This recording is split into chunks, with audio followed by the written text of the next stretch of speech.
Bonjour à toutes et à tous et bienvenue à ce nouveau Good Morning Market. Nous sommes aujourd'hui le lundi 9 novembre 2020 et nous allons aborder les perspectives après les élections américaines. Les Américains ont tranché et Joe Biden sera le nouveau président des États-Unis et ce malgré la volonté de Donald Trump qui semble renier. Donc Donald Trump qui est irréaliste et les tribunaux américains n'ont que très peu de chances de retirer la victoire à Joe Biden.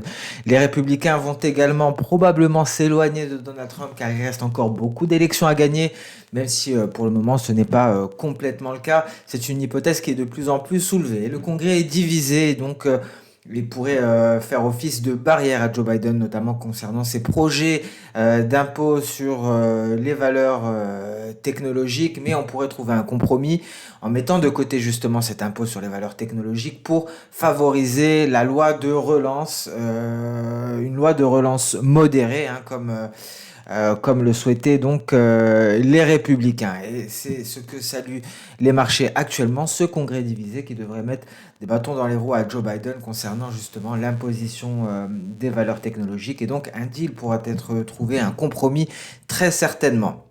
Alors concrètement, il est très peu probable de voir un plan de relance avant que Biden ne prête serment. Et cette réaction du marché, cette hausse des indices avec un CAC 40 qui ouvre en gap haussier, un DAX également en territoire positif s'explique notamment par justement cette hypothèse d'une hausse des impôts pour les valeurs technologiques qui est en train de s'éloigner. Alors, confinement aux États-Unis, est-ce que ce sera la prochaine réalité qui sera vécue outre-Atlantique? C'est la réponse à laquelle nous allons essayer de répondre actuellement. Il faut savoir que Joe Biden y est favorable et Joe Biden compte agir concernant la situation sanitaire très rapidement. Il l'a déjà annoncé. Nous allons nous intéresser à la situation justement sanitaire d'un point de vue global. Tout d'abord, sur ce premier graphique, on peut voir les hospitalisations. Malheureusement, la France est en tête, suivie de près par l'Italie.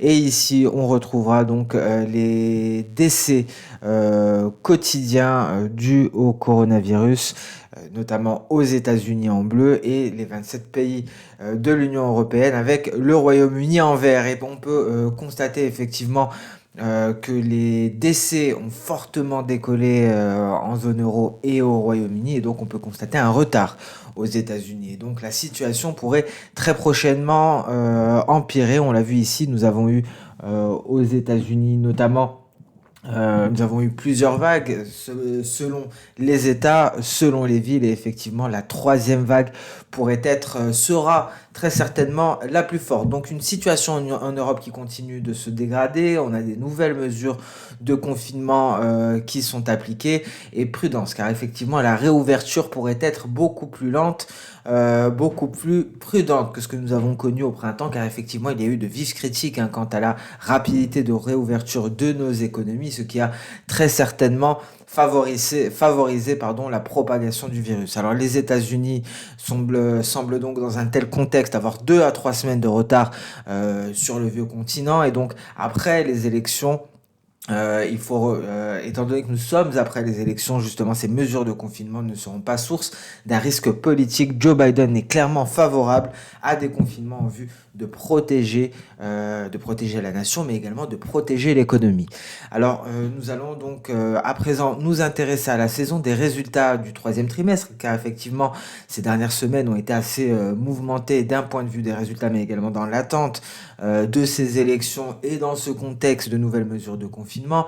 Il faut savoir que 417 sociétés du S&P 500 ont déjà publié leurs résultats la semaine dernière.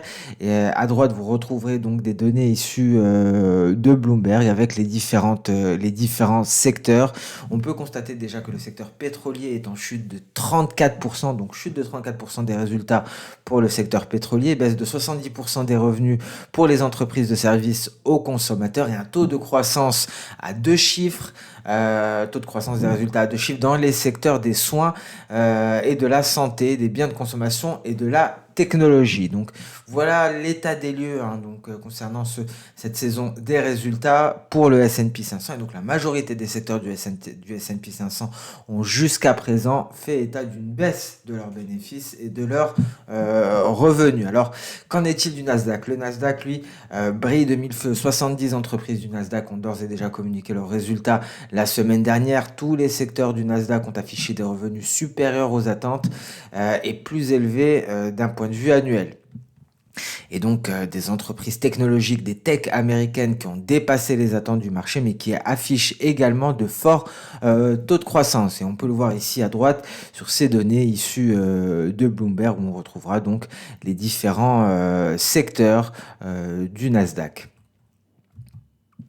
Alors, nous allons à présent nous intéresser à l'Europe. Qu'en est-il des entreprises européennes qui sont donc en retard par rapport aux entreprises américaines? Pour leurs 37 entreprises de l'Eurostoxx 50 ont d'ores et déjà publié leurs résultats la semaine dernière avec des résultats en Europe qui sont nettement moins bons qu'aux États-Unis et même des bénéfices cumulés négatifs. Alors contrairement à Wall Street, les actions européennes d'un point de vue sur le secteur de la santé n'ont pas augmenté et les performances des valeurs technologiques européennes sont également en retard sur les techs américaines. Donc pas de surprise en provenance du vieux continent, avec des taux de croissance hein, qui ne parviennent pas à surprendre les opérateurs et donc des rapports sur les résultats qui sont plutôt médiocres sur le vieux continent. Alors il faut savoir tout de même hein, que ces bons résultats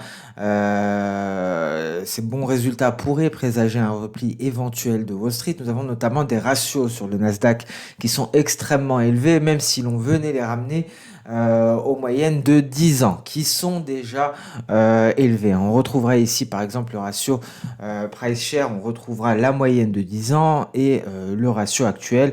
Et donc on peut constater hein, cette différence entre la moyenne de 10 ans qui est déjà considérée comme étant élevée et les niveaux actuels. Alors il faut tout de même il faut également hein, souligner que nous sommes actuellement dans une configuration où les indices boursiers sont surévalués par rapport à leurs moyennes historiques, hein, ce qui pourrait expliquer ce fort décalage entre les ratios et les moyennes sur 10 ans. Alors nous allons à présent nous pencher sur les perspectives post-électorales. Nous allons nous intéresser à quelques marchés, dont le DAX, notamment le pétrole.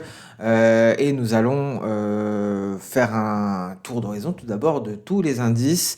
Vous retrouverez à droite les différents indices boursiers avec en bleu le DAX, en orange le S&P 500, en vert on retrouvera le Nasdaq, en rouge le SPA 35, en violet le CAC 40 et le W20 ici en marron. On peut constater bien évidemment que le Nasdaq est le plus performant et il est suivi d'assez loin d'ailleurs par le S&P 500. Et un Nasdaq qui pourrait poursuivre et qui poursuit d'ailleurs en territoire positif parce que les craintes par rapport à une élection de Biden concernant la fiscalité des valeurs technologiques sont en train de s'éloigner, ce qui permet justement au Nasdaq de poursuivre son rallye en direction de nouveaux records historiques. Qu'en est-il en Europe? Qu'en est-il concernant le DAX plus particulièrement? Il semblerait que à l'heure actuelle, les opérateurs sont en train d'ignorer la pandémie de coronavirus. On assiste également à une nette reprise que l'on peut constater ici sur ces graphiques-là, sur le DAX, mais également sur le CAC 40. Alors une reprise qui se fait en dépit de la progression du Covid. Donc voilà pour les indices et nous allons terminer ces perspectives par le pétrole. Et nous allons essayer de voir pourquoi le marché pétrolier, pourquoi les cours du pétrole évoluent malgré la victoire de Joe Biden. Tout d'abord, le Nasdaq. Il faut savoir que le Nasdaq a fait ses preuves. Il n'a pas épaté, mais il a fait ses preuves par de solides résultats des valeurs technologiques. Mais de nouvelles mesures de confinement pourraient nuire au ratio valeur-croissance. Et donc, un gros focus se fera notamment sur la politique. On se rappelle que Joe Biden avait menacé les valeurs technologiques avec de nouvelles politiques, notamment des taxes plus élevées et des réglementations plus strictes. Mais pour cela, il aura besoin de l'appui du Congrès. Est-ce que les républicains soutiendront l'accord de relance en échange d'une immunité des valeurs technologiques? C'est la question qui se pose actuellement. C'est la question qui taraude l'esprit des opérateurs.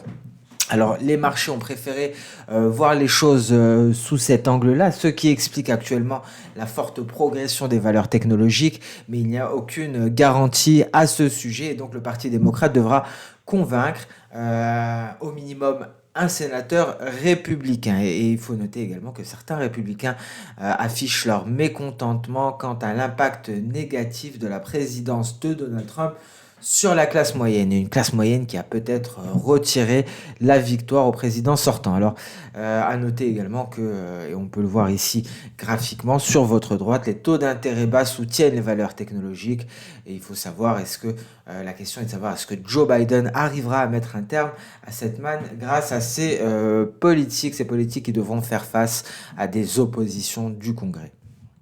Qu'en est-il du S&P 500? Alors, les perspectives de mesures de relance pourraient soutenir le S&P 500 et une mesure qui pourrait intervenir en 2021. Pour l'heure, les indices américains sont très proches de leur récent sommet, et ce, malgré le coronavirus. Et donc, on assiste à une augmentation du risque de baisse. Et visiblement, les marchés, cette fois, pas dire qu'ils voient le verre à moitié plein, plus que cela, ils ont sélectionné tous les points positifs de chaque candidat, et cela a matérialisé leurs espérances. Donc concrètement, ils espèrent une faible imposition, ce qui aurait dû être le cas en cas d'une victoire de Donald Trump, et en même temps, ils espèrent une relance, ce qui est dû donc à l'élection de Joe Biden. Donc tous les points positifs ont été sélectionnés par les opérateurs. On ne peut même pas dire qu'ils voient le verre à moitié plein, mais ils le voient complètement plein à l'heure actuelle. Alors, nous allons aborder le DAX à présent, un DAX qui retrouve des couleurs après avoir marqué un creux, et ce, en dépit de la propagation du coronavirus, un coronavirus qui viendrait affaiblir davantage les perspectives de hausse, et Wall Street qui évolue en territoire positif suite aux élections. Mais il faut savoir, est-ce que les indices européens arriveront à suivre dans un tel contexte, sachant d'autant plus que la marge de manœuvre est largement réduite concernant une nouvelle intervention, un nouveau quantitative easing. De plus, il faut noter que les commandes des usines allemandes ont rebondi suite à la reprise de l'économie en Europe, ce qui a expliqué notamment les bons chiffres des PMI, mais de nouvelles mesures de confinement, de nouvelles restrictions pourraient stopper justement ces commandes, des commandes qui sont à l'heure actuelle toujours inférieures à leur niveau de 2015. On le voit actuellement, voici donc les niveaux de 2015. On ne parvient toujours pas à se hisser au-dessus des niveaux de 2015, et ces nouvelles mesures de confinement pourraient frapper de plein fouet les commandes d'usines.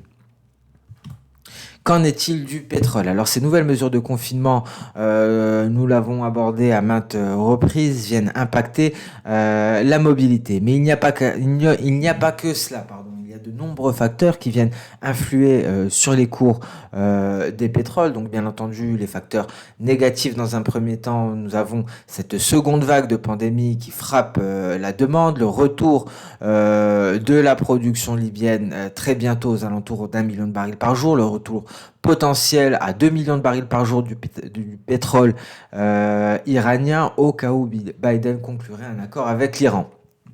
Alors il faut savoir que les exportations pourraient dans l'immédiat rebondir, car de nombreux lots de pétrole brut sont d'ores et déjà stockés sur des tankers. Et il y a également un dernier point négatif, le potentiel virage green, virage vert aux États-Unis après la victoire de Joe Biden. Qu'en est-il des points positifs? Nous avons tout d'abord cette volonté des pays membres de l'OPEP+, de prolonger les réductions de production de 7,7 millions de barils par jour jusqu'à la mi-2021. Alors cela est très certainement déjà pricé, car dès que les pays membres de l'OPEP+ avaient abordé cette possibilité, nous avons assisté à une forte progression des cours du pétrole brut, donc quelque chose qui est d'ores et déjà intégré dans les cours. À noter également que la relance budgétaire aux États-Unis pourrait stimuler les dépenses des Américains et donc de ce fait la mobilité. Et bien entendu, un autre point positif qui pourrait soutenir les cours du pétrole brut, c'est la faiblesse du billet vert. Mais tout d'abord, mais en premier lieu, hein, c'est ce facteur-là, ce facteur négatif, la mobilité, qui devrait impacter fortement sur le moyen terme les cours du pétrole brut. On voit que l'on est en train de se placer en dessous de la baseline. La baseline, c'est justement ce point qui nous sert de référence, et ce point de référence, c'est tout simplement le mois de janvier 2020. Nous sommes actuellement en train de passer en dessous après une nette reprise. Cette hausse de la mobilité est tout à fait normale, hein. Au courant de l'été, traditionnellement, historiquement, il y a une hausse de la mobilité, mais actuellement, on est en train de passer sous notre seuil qui nous sert donc de repère ici et qui correspond au niveau de la mobilité au mois de janvier 2020. Alors, on va creuser quelque peu concernant l'Iran, car cela pourrait entraîner brusquement les cours du pétrole brut en territoire négatif, car c'est une offre supplémentaire assez conséquente, et cela devrait être dû à un retour de l'accord nucléaire, un accord qui avait été conclu pendant l'administration Obama, et ce avec l'aide du Sénat républicain. Alors Joe Biden a d'ores et déjà laissé entendre qu'il reviendrait sur quelques décisions de Donald Trump en annonçant notamment le retour à l'accord de Paris sur le climat.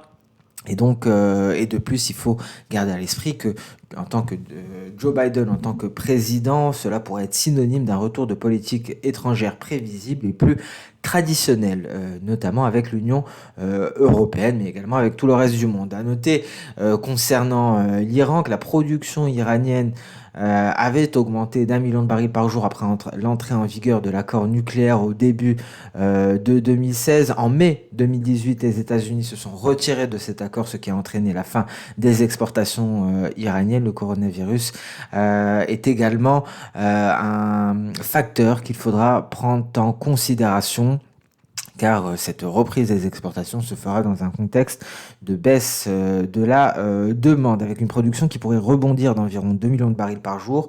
Il en va de même donc pour les exportations, des exportations qui sont actuellement à 0,16 millions de barils par jour. Et donc cette baisse des cours du pétrole semble inévitable, mais également une réduction du spread entre le pétrole WTI et le Brent, c'est-à-dire que la différence de cotation entre le Brent et le WTI devrait se réduire. Comme vous le savez très certainement, le Brent est légèrement plus cher que le pétrole WTI. Et donc sur ce graphique de gauche issu de Bloomberg, vous retrouverez ces différentes données, et ce depuis 2015. Nous allons à présent passer sur la plateforme X-Station 5 après avoir fait un point après élection américaine sur les différents marchés. Nous l'avons dit, le CAC 40 s'est hissé grâce à un gap haussier au-dessus des 5000 points. Le DAX ne parvient pas à s'affranchir des 12 700 points. En parlant du DAX, nous allons nous y intéresser plus dans le détail avec un DAX qui est allé chercher le bas de son nuage. Est-ce que les perspectives sont haussières pour le moment? Alors à très court terme, pour envisager de réelles perspectives haussières, il faudra s'affranchir du nuage journalier, mais également de cette oblique baissière qui vient relier les différents sommets. Donc concrètement, seul un franchissement ici de cette oblique haussière nous permettrait d'aller chercher les 13 150, voire les 13 500 points. Pour l'heure, nous ne sommes pas parvenus à nous affranchir de notre nuage journalier. On pourrait se replier en direction des 12 500 points. Que nous dit notre graphique H4? Alors ici, le gap haussier nous a permis de nous affranchir de notre moyenne mobile à 200 périodes. Cependant, on n'arrive vraiment pas à s'installer au-dessus des 12 700 points. Donc, on pourrait effectuer un retour en direction des 12 550 points pour revenir tester ici notre moyenne mobile à 200 périodes. Prudence, si celle-ci cède, le repli pourrait s'approfondir. Le CAC 40, lui, a réussi à se hisser au-dessus de cette oblique baissière qui relie les différents sommets. C'est exactement la même que pour le DAX, et donc un signal haussier qui a été donné. On va tout de même attendre de s'affranchir de cette résistance, la résistance des 5060 points, ce qui nous permettrait d'aller nous hisser au-dessus des 5100, voire aux alentours des 5130 points. Donc il faudra s'affranchir ici des 5060, 5070 pour espérer se hisser au-dessus des 5100, voire des 5160. Qu'en est-il du Nasdaq? Nous avions abordé donc cette figure en triangle symétrique. Le Nasdaq en est sorti par le haut. Les perspectives sont clairement haussières. Le prochain objectif est le récent record historique avec à la clé, en cas de franchissement de ce dernier, de nouveaux records à marquer. Alors on va attendre un repli qui est tout à fait attendu, tout à fait probable en direction de la borne supérieure du triangle symétrique pour avoir des objectifs, car nous serons, concernant les objectifs, ce seront des records historiques et donc nous allons utiliser les projections d'Osoda. On peut également utiliser les retracements extérieurs de Fibonacci pour avoir des objectifs concrets en territoire inconnu, c'est-à-dire en record historique. Pour cela nous concernant, il nous faudra un repli, un pullback en direction de la borne supérieure du triangle symétrique qui nous permettra donc d'avoir un point C pour avoir une projection ici concrète. En données H4, on le voit, il y a tout de même, il faudra tout de même être prudent. Nous sommes parvenus à nous hisser au-dessus de cette oblique haussière. Cependant, le Nasdaq a échoué au contact ici des 12 395 et donc configuration ici baissière de court terme, peut-être un pullback en direction de la borne supérieure, voire un comblement du gap, donc baissier à très court terme et en cas de franchissement des 12 400 points, la voie serait ouverte en direction de nouveaux records historiques et à ce moment-là, on devrait avoir une légère phase de repli qui nous permettrait de tracer des projections d'Osoda pour avoir des objectifs concrets. Donc le Nasdaq qui se satisfait de ce congrès divisé et repart en direction de ses records historiques. Qu'en est-il du Dow Jones? Alors un Dow Jones qui, quant à lui, franchit la borne supérieure de son canal baissier pour aller chercher les récents sommets ici à 28 790. En cas de franchissement, ce serait les 29 130 qui seraient ciblés. Alors que nous dit ici le Dow Jones en données H4? Attention car on fait face ici à une oblique baissière qui relie deux sommets. Le premier sommet du 3 septembre et le second du 13 octobre. On ne parvient pas pour le moment à nous en affranchir. Si on y arrive, donc effectivement la cible serait ces deux précédents sommets. Justement en cas d'échec, on pourrait se replier en direction des 28 300 points. Dernier rempart avant E3. Alors S&P 500, données journalières également, un S&P 500 qui vient sortir par le haut de son triangle symétrique, qui a d'ores et déjà franchi, quant à lui, le S&P 500 a franchi son sommet du 12 octobre et a pour cible son sommet du 1er septembre. Et le Nikkei également, à l'image des différents indices américains, a pleinement profité de l'appétit pour le risque et s'est éloigné de ses précédents niveaux. Alors attention, on peut s'attendre également à un repli au vu de la progression actuelle. En tout cas, le biais ne fait aucun doute. Les perspectives sont haussières. Cependant, on peut s'attendre à un repli avant un redémarrage de la hausse pour le Nikkei japonais. Alors ceci étant dit, nous allons passer sur le compartiment des matières premières avec un gold qui nous a donné un signal ici en données hebdomadaires. On fait très attention à ce graphique hebdomadaire. Souvenez-vous, c'est lui qui nous avait indiqué le top départ du rallye haussier pour le gold après le signal qui nous avait été donné. Je vous rappelle que nous avions un rounding bottom ici. Le signal nous avait été donné lors du franchissement de la ligne de coup du niveau de résistance qui nous a permis d'aller marquer un nouveau record historique. Par la suite, nous nous sommes repliés pour une phase de consolidation et là, on vient de s'affranchir la semaine dernière de l'oblique baissière qui relie les différents sommets. Et donc, c'est un signal d'achat qui devrait présager une poursuite du rallye pour le métal précieux. Un gold d'ailleurs qui s'apprête à sortir de son nuage par le haut, un signal d'achat Ishimoku qui devrait être fourni en même temps que la validation, car la lagging span sortira également du nuage au même moment et donc les cibles seront les 1990 $ l'once avant le seuil psychologique des 2000, dernier rempart avant les 2050. Donc un scénario qui semble se décanter, une situation qui se décante pour le métal jaune et donc des perspectives clairement haussières. Et ici, un signal, j'insiste, classique d'achat Ishimoku pourrait être donné très prochainement. Il n'y a rien de plus simple comme signal de ce type. C'est une sortie de nuage par le haut. Ça, c'est le signal. Et la validation, ce sera lorsque notre lagging span, donc Chico Span ici, que je vais mettre en gras immédiatement, lorsque celle-ci sera sortie également du nuage, elle n'aura donc plus d'obstacles devant elle et pourra évoluer à la hausse, ce qui favorisera une percée haussière en direction des niveaux que nous avons précédemment énoncés. Donc pour cela, selon la théorie, en journalier, il faudra attendre une clôture à l'extérieur de notre nuage, et là ce sera le top départ pour une reprise du rallye. Qu'en est-il du gold en données H4? Un gold qui a progressé à la hausse pour se rapprocher des 1970. Le gold marque une pause. Le support intraday est à 1953 pour le moment. Prudence, si on vient casser les 1953, ce serait pour aller se rapprocher des 1935. Pour l'heure, le gold est stationnaire et tout franchissement, bien entendu, des 1970 pourrait permettre une poursuite en direction des niveaux journaliers précédemment énoncés. Mais le graphique journalier sera capital, notamment cette clôture de la bougie du jour. Le pétrole WTI, donc, qui a tenté de repasser en dessous de son oblique baissière ici et qui gagne du terrain en ce début de séance européenne de par cette sortie du nuage par le haut. Une hausse qui a été freinée bien avant les 38,50 et les 38 dollars semble faire office de support pour le moment. Alors nous en avions parlé vendredi, ce repli du nuage a effectivement favorisé le repli des cours qui ne se sont pas laissés faire au contact de la quille jaune avec une mèche haussière ici. Attention à cette faiblesse qui interviendra le 11 novembre, une faiblesse de nuage ici qui pourrait favoriser le passage des cours pour aller chercher les 35,50. En revanche, seul un franchissement des 38,50 permettrait d'envisager un WTI à 39,20, donc concrètement au-dessus du seuil psychologique des 39 dollars.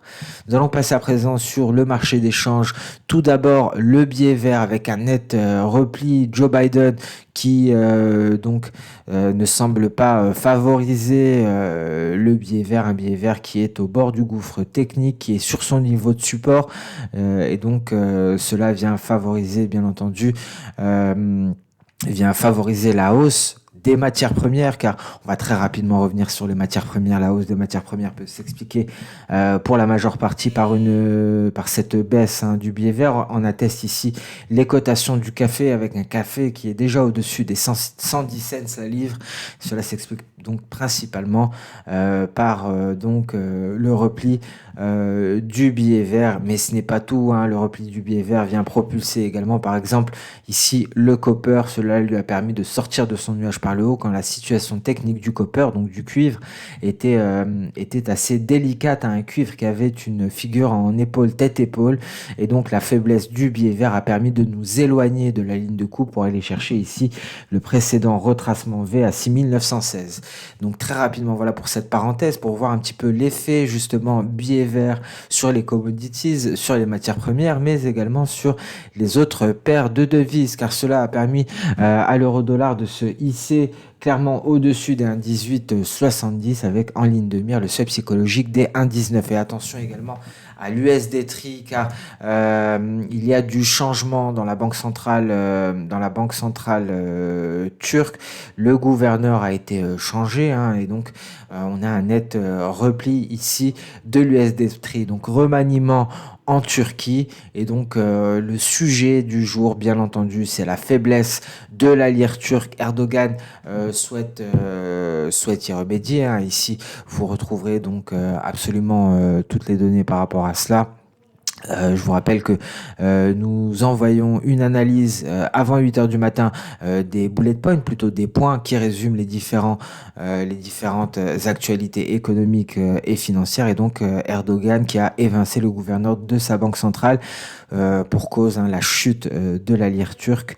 Et nous avons également le ministre turc des Finances qui se retire également pour des raisons de santé. Ministre turc des Finances qui, au passage, est le gendre d'Erdogan. Donc tout ce remaniement vient permettre à la lire turque de retrouver des couleurs.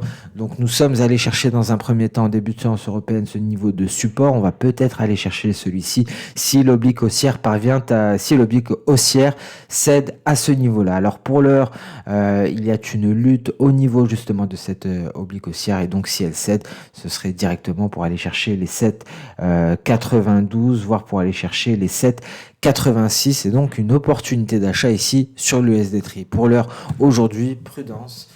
La lire turque retrouve clairement des couleurs, mais c'est très certainement pour aller chercher un support avant de repartir à la hausse.